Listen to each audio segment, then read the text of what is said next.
अस्सलाम वालेकुम नाज़रीन, मेरा नाम मुदस्सिर नवाज है और आप मेरे यूट्यूब चैनल देख रहे हैं।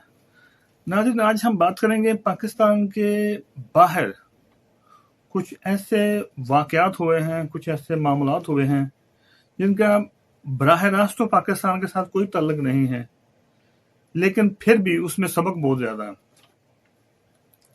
सबसे पहली बात जो है, जो डोनाल्ड ट्रंप है, वो अपने सदारत के टेन्योर के दौरान बहुत से हसास डॉक्यूमेंट्स, हसास कागजात जो इंतहाई हसास थे, वो अपने घर ले गया और उनकी कोई फहरिस्त भी नहीं छोड़ कर गया कि वो कौन कौन से डॉक्यूमेंट ले गया है, और उनकी कोई लिस्ट बनाई भी नहीं जा सकती क्योंकि वो इतने सेंसिटिव हैं कि अगर उनकी लिस्ट बनाई जाएगी तो पता चल जाएगा कि ये तो बहुत हसास थे। 6 जनवरी 2022 को जब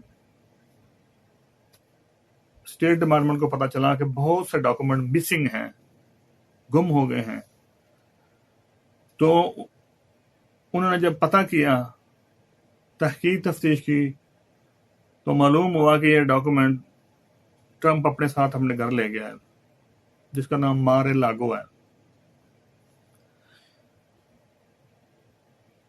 हुकूमत ने ट्रंप को नोटिस भेजा, उसने जवाब नहीं दिया, और जब जवाब दिया तो उसने कहा कि मेरे पास कोई डॉक्यूमेंट नहीं है और मैं कुछ देने को तैयार भी नहीं हूं। मामला कोर्ट में गया। कोर्ट ने ना सिर्फ डॉक्यूमेंट वापस करने का कहा, बल्कि ट्रंप को $1,20,000 का जुर्माना किया और कहा कि आपने हुकूमत की बात नहीं मानी और ये अखराजात हुए हैं ये बात बनवाने के लिए। उसकी रिहायशगाह से, यानी ट्रंप की रिहायशगाह से 27 बॉक्सेस, बड़े बड़े बॉक्सेस डॉक्यूमेंट के निकले जो FBI अपने साथ ले गई। उसने बहुत से डॉक्यूमेंट फाड़ के कूड़ेदानों में फेंके हुए थे, वो उठा के ले गए। लेकिन इतने सारे डॉक्यूमेंट ले जाने के बाद भी FBI कहती है कि अभी और बहुत से डॉक्यूमेंट्स जो हैं वो मिसिंग हैं, वो कम हैं, वो नहीं मिले हमें, जो ट्रंप की जो घर है उसमें किसी जगह पर रखे हुए हैं। कानून ये कहता है कि सरकारी कागजात और खासकर हसास कागजात वो सिर्फ और सिर्फ सरकारी तहवील में ही रहने चाहिए। कोई आदमी दौरान सर्विस या सर्विस के बाद उन डॉक्यूमेंट्स को सरकारी तहवील से निकालकर अपनी तहवील में नहीं ले जा सकता, और अगर ले जाता है तो ये जुर्म है और संगीन जुर्म है। ट्रंप का मौकफ ये है कि जितने डॉक्यूमेंट मैं लेके गया हूं जो हसास थे, डी क्लासीफाइड, जो क्लासीफाइड थे, वो कहता है कि मैं इनको डी क्लासीफाई करके अपने घर ले गया, जो कि बताते ही एक झूठ है कि अगर डी क्लासीफाई किया है तो डी क्लासीफाई करने का आर्डर किधर है, वो नोटिस किधर है जिसमें उसने डॉक्यूमेंट किए हैं, और कौन कौन से डॉक्यूमेंट डी क्लासीफाई किए हैं, और जो डी क्लासीफाइड डॉक्यूमेंट हुए हैं वो सिर्फ ट्रंप के पास ही क्यों है, बाकी लोगों के पास क्यों नहीं? क्योंकि जब कोई डॉक्यूमेंट इंतहाई हसास से निकल के नॉर्मल पेपर में आ जाता है तो उसकी रसाई आम लोगों तक हो जाती है, हर बंदा उसको ले सकता है। अब किसी और बंदे के पास वो डॉक्यूमेंट नहीं है, सिर्फ ट्रंप के पास है, तो इसका मतलब यह है कि वो झूठ बोलता है, वो डी क्लासीफाइड नहीं थे, वो इंतहाई हसास डॉक्यूमेंट थे जो वो अपने साथ अपने घर ले गया। अमेरिकी कानून के मुताबिक ये एक काबिल तदीर जुर्म है और शायद अमेरिकी हुकूमत ट्रंप के खिलाफ कोई मुकदमा भी कायम करे। नाज़रीन, जब किसी सियासी कल्चर में कोई कारोबारी आदमी दाखिल हो जाता है तो फिर इसी तरह की तबाही आती है, क्योंकि कारोबार करना और सियासत करना ये दो अलग अलग काम है। कारोबारी आदमी हमेशा अपने मफाद के बारे में सोचता है, अपने मुनाफे के बारे में सोचता है, लेकिन सियासत में लोग, सियासतदान ہمیشہ ملک کی، قوم کی ترقی کے بارے میں، ان کی بہتری کے بارے میں سوچتے ہیں، یعنی اپنی ذات کو پیچھے رکھتے ہیں، ملک و قوم کو آگے رکھتے ہیں۔ ٹرمپ چونکہ ساری زندگی سیاست کرتا رہا اور بزنس کرتا رہا، اس کا دماغ بالکل بزنس مائنڈڈ آدمی ہے، وہ ہر کام میں نفع نقصان دیکھتا،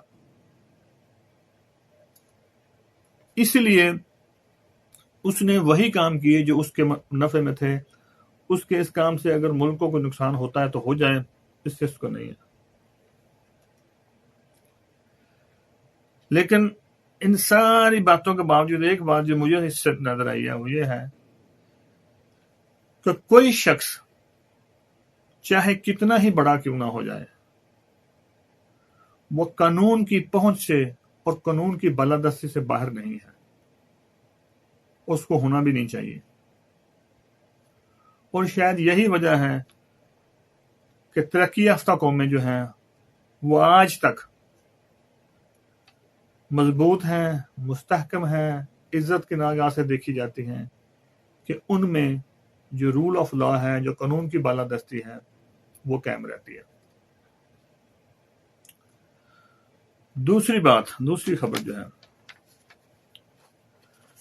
سلمان رشدی، جس کے متعلق آپ بڑی اچھی طرح جانتے ہیں، گستاخ رسول تھا، نبی اکرم صلی اللہ علیہ وسلم کی حیات طیبہ کے متعلق اس نے ایسے رقیق حملے کیے جس سے مسلمانوں کا دل دکھا، دل آزاری ہوئی۔ یہ ہندوستان کا ایک شخص ہے جو بمبئی میں پیدا ہوا، ایک مسلمان گھر میں پیدا ہوا، اس کا باپ مسلمان تھا، اس کی ماں مسلمان تھی۔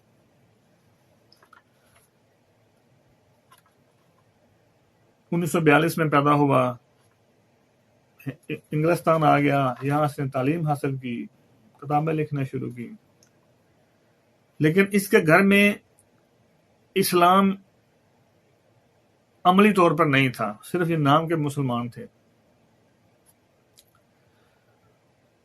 تو اس نے جو کتابیں لکھی اس میں کسی مذہب کے متعلق بھی اس کے نظر میں کوئی عزت نہیں تھی۔ اس نے نبی اکرم صلی اللہ علیہ وسلم کے متعلق اور قرآن کے متعلق ایک کتاب لکھی، سٹینک ورسز، جس کو یہ شیطانی یاد کرتا ہے، اللہ معافی دے۔ اس کی وجہ سے 1988 میں ایک کتاب لکھی گئی، 1989 میں، یعنی 1989 میں ایران کی حکومت نے قتل کا فتویٰ دیا اس کے خلاف۔ یہ چھپاتا رہا، برٹش گورنمنٹ نے اس کو تحفظ دیا، وہ فتویٰ 10 سال تک قائم رہا۔ 1999 میں وہ فتویٰ واپس لے لیا گیا، اور اس دوران اس نے 46 ایڈریس بدلے ہیں۔ یہ اس کے اپنے منہ سے میں نے سنا تھا 2012 میں ایک انٹرویو میں۔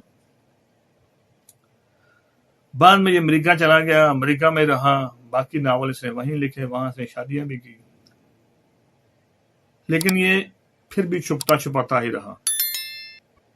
2010 میں اس نے اسلام کو چھوڑ دیا، اس دائرہ اسلام سے نکل گیا۔ اس نے کہا کہ میں اب مسلمان نہیں ہوں، میں ایتھیسٹ ہوں، میں خدا پہ، مذہب پہ یقین نہیں رکھتا۔ ابھی ریسنٹلی صرف 1.5 ہفتہ پہلے نیو یارک میں یہ ایک تقریب میں گیا، تقریر کرنے کے لیے۔ وہاں ایک نوجوان آدمی، ہادی مطار، اس نے اس پہ حملہ کیا چاقو سے، جس سے یہ شدید زخمی ہو کر ہاسپٹل گیا۔ وہاں اس کی جان تو بچ گئی، لیکن اس کی ایک آنکھ ضائع ہو گئی اور یہ ابھی بول نہیں سکتا۔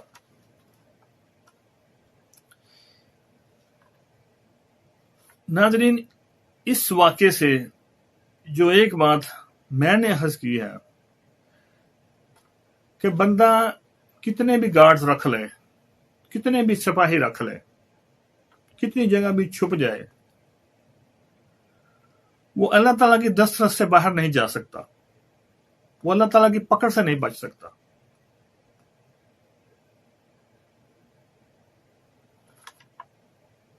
اس لیے لوگوں کو کوئی بھی کام کرنے سے پہلے، خاص کر مسلمانوں کو کوئی بھی کام کرنے سے پہلے یہ بات ضرور اپنے ذہن میں رکھ لینی چاہیے کہ ہم کتنے بھی بڑے ہو جائیں، کتنے بھی ہمارے باڈی گارڈ ہوں، پھر بھی ہم اللہ تعالیٰ کے کنٹرول سے نہیں نکل سکتے. اللہ تعالیٰ کی پکڑ میں ہم آ سکتے ہیں، آج نہیں تو کل. ناظرین، آج کے لیے اتنا ہی. اپنا خیال رکھیں، اپنے والدین کا خیال رکھیں، اپنے گرد و نواح کا خیال رکھیں. اللہ حافظ.